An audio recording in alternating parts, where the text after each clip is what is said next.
আসসালামু আলাইকুম। এই মুহূর্তে যারা এই ভিডিওটি দেখছো তাদেরকে স্বাগতম এই মাল্টিমিডিয়া ক্লাসে। আজ আমরা উপস্থিত হয়েছি অষ্টম শ্রেণীর ষষ্ঠ অধ্যায়ের বিজ্ঞান বিষয়ে ষষ্ঠ অধ্যায়ের পরমাণু গঠন চ্যাপ্টার থেকে। এটা পরমাণু গঠন চ্যাপ্টারের তৃতীয় ভিডিও। এই ভিডিওতে আমরা দেখব পরমাণু কেন বিদ্যুৎ নিরপেক্ষ হয় এবং কখন একটি পরমাণু বিদ্যুৎ নিরপেক্ষ অবস্থা থেকে বিচ্ছিন্ন হয়ে যায়।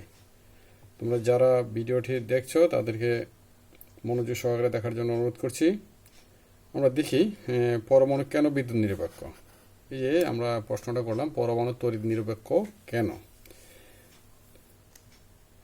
আমরা জানি যে কোনো পরমাণুর নিউক্লিয়াসে থাকে প্রোটন এবং বিভিন্ন কক্ষপথে থাকে ইলেকট্রন, এবং প্রোটন ধনাত্মক চার্জযুক্ত, ইলেকট্রন ঋণাত্মক চার্জযুক্ত। এটা আমরা আগেও পড়েছি যে প্রোটন ধনাত্মক চার্জযুক্ত, ইলেকট্রন ঋণাত্মক চার্জযুক্ত, এবং কোনো পরমাণুতে যতগুলো ধনাত্মক চার্জযুক্ত প্রোটন থাকে ততগুলো ঋণাত্মক চার্জযুক্ত ইলেকট্রন থাকে। এটা আমরা বিভিন্ন পরমাণুবাদে পড়েছি।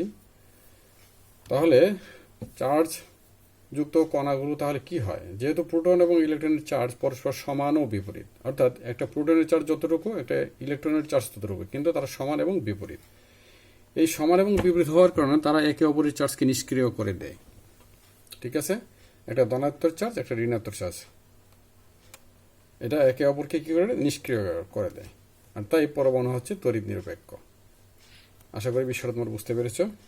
আবারও বলি, যেহেতু পরমাণুতে ইলেকট্রন এবং প্রোটন থাকে, প্রোটন হচ্ছে ধনাত্মক চার্জযুক্ত, ইলেকট্রন ঋণাত্মক চার্জযুক্ত, এবং এরা সংখ্যায় একটা পরমাণুতে সম পরিমাণে থাকে। আর যেহেতু তারা সম পরিমাণে থাকে এবং চার্জ হচ্ছে দুইটি পরস্পর সমান ও বিপরীত, তাই তারা একে অপরকে নিষ্ক্রিয় করে দেয়। আর এই জন্য হচ্ছে পরমাণু তড়িৎ নিরপেক্ষ। এখন আমরা দেখি একটা পরমাণু কখন তড়িৎ নিরপেক্ষ অবস্থা থেকে বিচ্ছিন্ন হয়ে যায়। এখানে দেখো যে একটা অক্সিজেন পরমাণুকে দেখানো হয়েছে। এই যে এখানে দেখো সবুজ আকারের এখানে 8টি বৃত্ত আছে, এখানে প্লাস দেওয়া আছে, আর এর বাইরে বিভিন্ন কক্ষপথে, এই যে প্রথম কক্ষপথে ইলেকট্রন বিন্যাসের নিয়ম অনুসারে 2টা ইলেকট্রন আছে, এবং দ্বিতীয় কক্ষপথে তার যেহেতু মাত্র 8টা ইলেকট্রন, আর 8টা থেকে 2টা চলে আর 6টা থাকে, তাই দ্বিতীয় কক্ষপথে আর 6টা ইলেকট্রন আছে। একই রকমভাবে আমরা যদি আরেকটা পরমাণু দেখি, কার্বন পরমাণু, দেখো এখানে এই যে লাল বৃত্তাকারগুলো হলো প্রোটন, এবং হলুদগুলো হলো নিউট্রন, এবং সবুজ নীলগুলো হচ্ছে ইলেকট্রন। নিউক্লিয়াসের মধ্যে এই যে লাল প্রোটন আছে 6টা, এবং বাহিরের শক্তি স্তরে 2টা শক্তি স্তরে 2টা আর 4টা 6টা ইলেকট্রন আছে। কাজেই এখানে যেহেতু দেখা যাচ্ছে পরমাণুগুলোতে ইলেকট্রন এবং প্রোটনের সংখ্যা সমান, এবং তাদের চার্জও সমান এবং বিপরীত, তাই তারা একেবারে নিষ্ক্রিয়, এই জন্য পরমাণু তড়িৎ নিরপেক্ষ। তাই আবারও বলছি, তাহলে পরমাণু তড়িৎ নিরপেক্ষ, কিন্তু কখন পরমাণু তড়িৎ নিরপেক্ষ হয়ে যায়, এবং এই পরমাণু তড়িৎ নিরপেক্ষ যে হয়ে যায় তা বুঝতে হলে আমাকে আগে জানতে হবে ইলেকট্রন বিন্যাস। তাই ইলেকট্রন বিন্যাস হতে আমরা কিভাবে তথ্য পাই? ইলেকট্রন বিন্যাসের নিয়ম হতে আমরা জানি যে প্রথম কক্ষপথে 2টি ইলেকট্রন থাকে। কিভাবে? 2n² নিয়ম অনুসারে, যে কক্ষপথগুলোতে 2n² সংখ্যক ইলেকট্রন থাকে, যেখানে n = 1, 2, 3 ইত্যাদি কক্ষপথের ক্রমিক নাম্বার। এই সূত্র অনুযায়ী ইলেকট্রন বিন্যাস হয়। তাহলে এই সূত্র অনুযায়ী ইলেকট্রন বিন্যাস হয়, তাহলে প্রথম কক্ষপথে 2n² সমান 2টি ইলেকট্রন, দ্বিতীয় কক্ষপথে 2n² সমান 8টি ইলেকট্রন থাকবে। একই রকমভাবে তৃতীয় কক্ষপথে 2n² সমান 18টি ইলেকট্রন থাকতে পারে। এইভাবে চতুর্থ, পঞ্চম, ষষ্ঠ, সপ্তম, অষ্টম এইভাবে ইলেকট্রন বিন্যস্ত হবে। তাহলে আমরা ধরে নিতে পারি ইলেকট্রন বিন্যাস হতে এই তত্ত্বগুলো আমরা পাই। কিন্তু আমরা এখান থেকে কি বুঝতে পারি? মৌলিক পদার্থের ধর্ম মূলত তাদের পরমাণুর ইলেকট্রন বিন্যাসের উপরে নির্ভর করে। মৌলিক পদার্থের যে ধর্ম, সে কি ধরনের ধর্ম প্রদর্শন করবে, সে নিরপেক্ষ হবে নাকি ধনাত্মক হবে নাকি ঋণাত্মক হবে, সে কি ধরনের রাসায়নিক অংশগ্রহণ করবে, তা নির্ভর করে মূলত পরমাণুর এই ইলেকট্রন বিন্যাসের উপর। কোনো পরমাণুর সর্বশেষ কক্ষপথে যে কয়টি ইলেকট্রন থাকতে পারে, যদি সেই কয়টি ইলেকট্রন থাকে, কোনো একটা পরমাণুর সর্বশেষ কক্ষপথে যে কয়টি ইলেকট্রন থাকে, সেই কয়টি ইলেকট্রন যদি ওই শক্তি স্তরে থাকে, তাহলে সেই কক্ষপথ পূর্ণ হয় বা ইলেকট্রন বিন্যাস স্থিতিশীল হয়। অর্থাৎ তার যতটা ধারণ ক্ষমতা আছে, সেই ধারণ ক্ষমতা যদি সে ফিল আপ করে ফেলে, তাহলে তো তার কোনো সমস্যা নেই। তার ধারণ ক্ষমতা ততটা ইলেকট্রন আছে, তখন সেই ধরনের ইলেকট্রন বিন্যাস স্থিতিশীল হয়। তখন সে ইলেকট্রন পাওয়ার বা ইলেকট্রন হারানোর কোনো টেনশনই থাকে না। কিন্তু যদি কম বেশি হয় তাহলে সমস্যা হয়। তাহলে যদি পরিপূর্ণ হয় তখন এই ধরনের ইলেকট্রন বিন্যাস স্থিতিশীল হওয়ার কারণে এই ধরনের পরমাণুগুলো রাসায়নিকভাবে নিষ্ক্রিয় হয়, অর্থাৎ তারা কাউকে ইলেকট্রন দেয় না, কারো কাছ থেকে ইলেকট্রন নেওয়ার টেন্ডেন্সি প্রদর্শন করে না, তাই এরা রাসায়নিকভাবে হয় নিষ্ক্রিয়। যেমন হিলিয়াম পরমাণুতে একটি স্তরে 2টি ইলেকট্রন আছে। এই যে দেখো এখানে হিলিয়ামের এই যে কেন্দ্রে নিউক্লিয়াসে 2টি প্রোটন আছে, 2টি নিউট্রন আছে এবং বাইরে কক্ষপথে 2টি ঋণাত্মক ইলেকট্রন ঘুরছে। এবং আমরা জানি ইলেকট্রন প্রথম শক্তি স্তরে মাত্র 2টি থাকতে পারে। যেহেতু এই হিলিয়ামের ক্ষেত্রে একটি কক্ষপথে 2টি ইলেকট্রন আছে এবং তার ধারণ ক্ষমতাও 2, তাহলে কি হবে, এই ধরনের ইলেকট্রন বিন্যাস অত্যন্ত স্থিতিশীল হয়। আর এই স্থিতিশীলতার কারণে সে কারো কাছ থেকে ইলেকট্রন নেয় না, কারো কাছ থেকে ইলেকট্রন দেয় না। এরকমভাবে অন্যান্য যে নিষ্ক্রিয় গ্যাসগুলো আছে, নিয়ন, আর্গন, ক্রিপ্টন, জেনন, রেডন, এরাও ঠিক একই রকম হিলিয়ামের মতো বৈশিষ্ট্য প্রদর্শন করে, কারণ এদের বহিঃস্থ স্তরে ইলেকট্রন স্থিতিশীল বিন্যাস অর্জন করে। তাই এরকম যে সকল পরমাণু আছে তারা স্থিতিশীল, কিন্তু অন্যান্য যাদের নাই তারা কি করবে, এরকম প্রতিটি পরমাণু স্থিতিশীলতা অর্জন করতে চায়। অর্থাৎ যাদের এরকম পরিপূর্ণ ইলেকট্রন বিন্যাস নেই বা স্থিতিশীল ইলেকট্রন বিন্যাস নেই, তারা এই হিলিয়াম, নিয়ন, আর্গন, ক্রিপ্টন, জেনন, রেডনের মতো স্থিতিশীল ইলেকট্রন বিন্যাস অর্জন করতে চায়। আর চাই বলেই সমস্যাটা দাঁড়ায়। তাহলে একটি পরমাণু শেষ কক্ষতে যে কয়টি ইলেকট্রন থাকতে পারে তার চেয়ে যদি কম বা বেশি ইলেকট্রন থাকে তাহলে কি হবে আমরা দেখি। ওই পরমাণুটি তখন কি করে, অন্য পরমাণু থেকে ইলেকট্রন গ্রহণ করে বা অন্য পরমাণুকে ইলেকট্রন দিয়ে স্থিতিশীল বা পূর্ণ অবস্থায় আসতে চায়। অর্থাৎ যে সকল পরমাণু বহিঃস্থ স্তরে যতটি ইলেকট্রন থাকতে পারার কথা ততটি ইলেকট্রন যদি না থাকে, তার চেয়ে কম থাকে অথবা তার চেয়ে বেশি থাকে, তাহলে তারা কি করে, অন্য পরমাণুর কাছে ইলেকট্রন গ্রহণ করে বা অন্য পরমাণু থেকে অন্য পরমাণুকে ইলেকট্রন দিয়ে সে স্থিতিশীল অবস্থা পূর্ণ অবস্থায় আসতে চায়। যেমন ধরো সোডিয়াম পরমাণুর কথাই ধরি, এর ইলেকট্রনের সাথে আমরা জানি যে প্রথম শক্তি স্তরে 2টি, দ্বিতীয় শক্তি স্তরে 8টি ইলেকট্রন থাকে নিয়ম অনুযায়ী, এবং তৃতীয় শক্তি স্তরে 1টি ইলেকট্রন আছে। ঠিক আছে, এই যে দেখো এখানে কেন্দ্রের মধ্যে নিউক্লিয়াসের মধ্যে প্রোটন আছে এবং তার 3টা শক্তি স্তর। এই যে প্রথম শক্তি স্তরে 2টা, দ্বিতীয় শক্তি স্তরে এই যে 8টা ইলেকট্রন আছে এবং তৃতীয় শক্তি স্তরে 1টা মাত্র ইলেকট্রন আছে, এই যেটা। তাহলে তার বহিঃস্থ স্তরে 1টা মাত্র ইলেকট্রন আছে তৃতীয় শক্তি স্তরে। তার আমরা জানি তৃতীয় বহিঃস্থ শক্তি স্তরে 8টি ইলেকট্রন অর্জন করলে অথবা যদি ইলেকট্রন পূর্ণ হয় তাহলে কি হতো, স্থিতিশীল হতো, কিন্তু তার মাত্র আছে মাত্র 1টি ইলেকট্রন। এই ধরনের ইলেকট্রন বিন্যাস স্থিতিশীল নয়, হতে পারে না। এটা কি তাহলে স্থিতিশীল অবস্থা? না, অবশ্যই না, এটা স্থিতিশীল অবস্থা হতে পারে না। তাহলে কিভাবে স্থিতিশীল হবে? তৃতীয় শক্তি স্তরের মধ্যে 1টি ইলেকট্রন থাকা এটা স্থিতিশীল হতে পারে না এবং স্থিতিশীল নয়। তাহলে সে কি করবে? তাহলে এটি কিভাবে স্থিতিশীলতা অর্জন করতে পারে?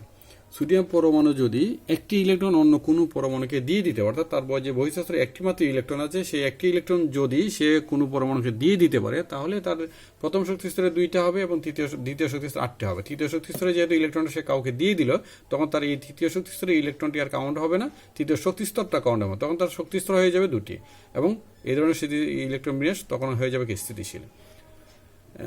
তবে একটি ইলেকট্রন বর্জন করে বা হারিয়ে নিজের কিছুটা ধর্ম সে পরিবর্তিত হয়ে যাবে। কেননা আমরা জানি একটা পরমাণুতে যতগুলো ইলেকট্রন থাকে, আমরা এই যে প্রথম পরে আসছি কি, ইলেকট্রন বিন্যাসে একটা পরমাণুতে যতগুলো ইলেকট্রন থাকে ততগুলো প্রোটন থাকে।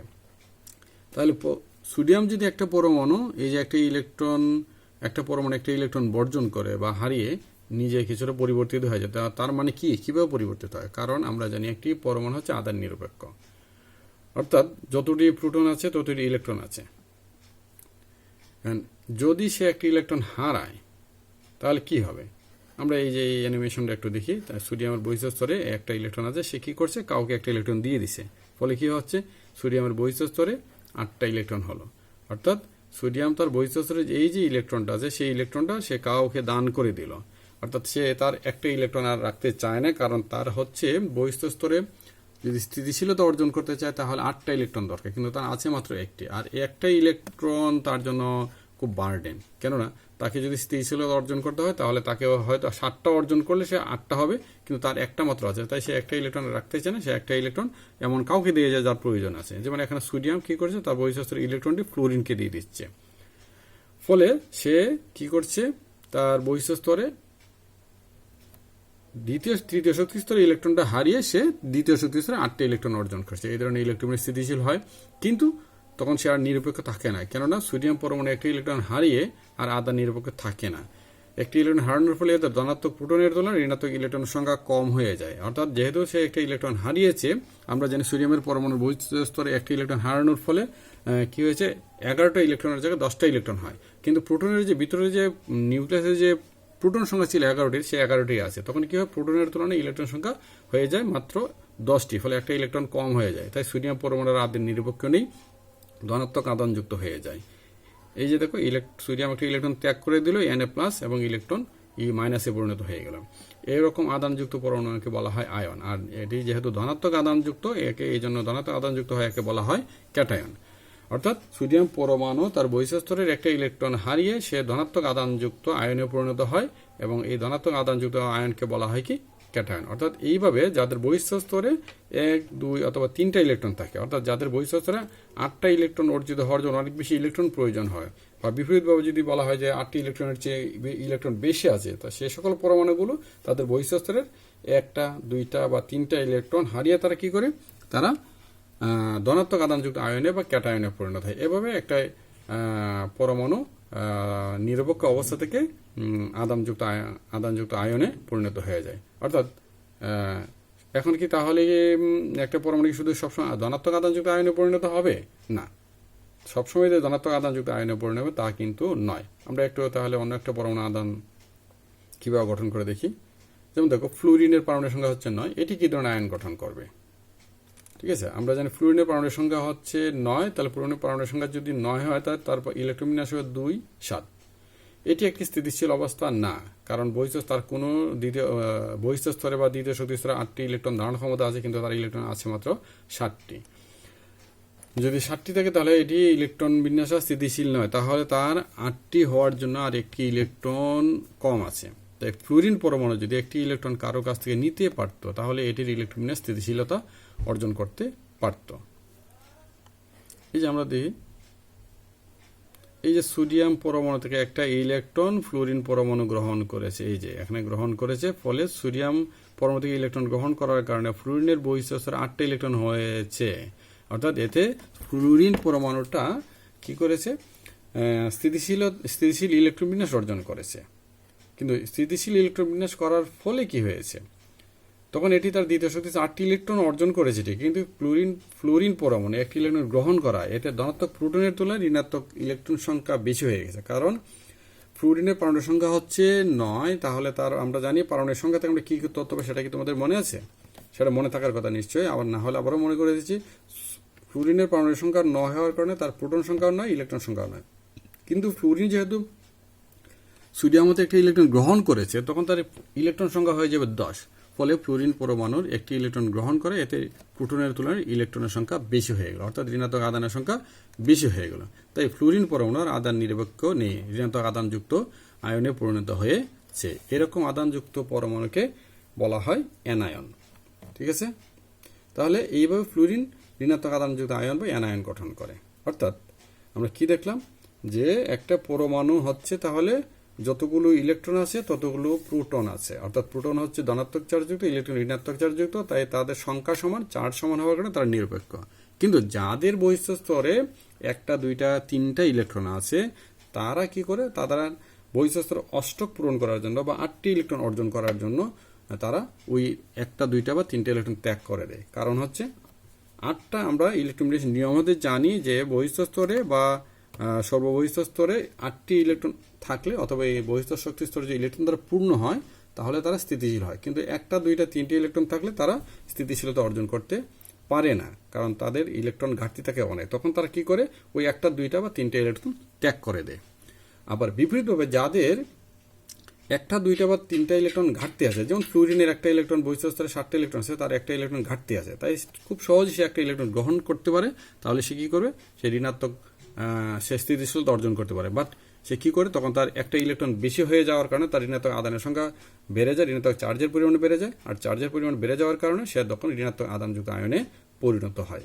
এভাবেই মূলত একটা পরমাণু, একটা মৌল একটা ইলেকট্রন ত্যাগ অথবা গ্রহণ করার ফলে কি হয়, সে আধানযুক্ত আয়নে পরিণত হয়। এভাবে তার নিরপেক্ষ ধর্ম সে হারায়। আশা করি তোমরা এই বিষয়টা বুঝতে পেরেছো, এবং তোমাদের কোনো সমস্যা হলে তোমরা আমাকে কমেন্টস বক্সে জানাতে পারো। ধন্যবাদ। আল্লাহ হাফেজ, ভালো থাকো।